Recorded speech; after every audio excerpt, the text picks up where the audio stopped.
యేసును ధరించుకున్న మనలో కూడా ఆ లక్షణం ఖచ్చితంగా ఉండాలి. లేదంటే మన తండ్రి ఎవరవుతారు అంటున్నాడు యేసుప్రభు ఇందాక. మీ తండ్రి అపవాది అంటున్నాడు. అతని ఆశలు దురాశలు మీరు నెరవేర్చగోరుచున్నారు అంటున్నాడు. ఇప్పుడు యేసు మనకి రక్షకుడైనప్పుడు, ఆ మార్గంలో మనం నడుస్తున్నప్పుడు, యేసు శిలువలో కూడా చనిపోయే ముందు కూడా ఏమన్నాడు? తండ్రి, వీరేమి చేయుచున్నారో వీరికి తెలీదు, వీరిని క్షమించు. వాట్ వండర్ఫుల్ వర్డ్ అండి. ప్రపంచంలో యేసుక్రీస్తు అన్న మాట అసలు వండర్ అండి. అసలు ఆ మాట అన్ని చేసినా కానీ క్షమించన్నాడండి. అసలు ఏంటండి నా మనసు?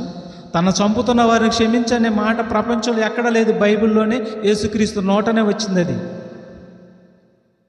అదే యేసును ధరించుకున్న స్టెపిన్లో వచ్చింది ఆ మాట. స్టెపిన్ను కూడా రాళ్లతో కొట్టి చంపేస్తారు. ఆ చంపే ముందు ఏమంటాడు తెలుసా? తండ్రి, వీరిని క్షమించు, ఈ పాపం వారి మీద మోపొద్దు అన్నాడండి. ఎందుకన్నాడు తెలుసా? యేసును ధరించుకున్నాడు కాబట్టి. పగ అనేది ఉండకూడదు. నా యేసులు లేని పగ నాకెందుకు? నాకు కావలసిన నిత్య జీవం నా యేసు నడిచినట్లుగా నేను నడుస్తానని చెప్పి శిష్యులు కానీ ప్రవక్తలందరూ పగ పెట్టుకోలేదండి ఎవరి మీద. అందుకే యేసుక్రీస్తుని ధరించుకున్నటువంటి మీలో కూడా అయ్యా పగ ఉండకూడదు, అయ్యా క్షమించండి అంటాడు కదా యేసుక్రీస్తు. ఏమంటాడు? మిమ్మల్ని కుడి చెంప మీద కొడితే ఎడం చెంప కూడా చూపించండి అన్నాడు. ఎందుకన్నాడు ఆ మాట? పగ ఇరిగిపోవాలంటున్నాడు. పగ ఇరిగిపోవాలి. పగ ఇరిగితే క్షేమంగా ఉండేది దేశం, లోకం.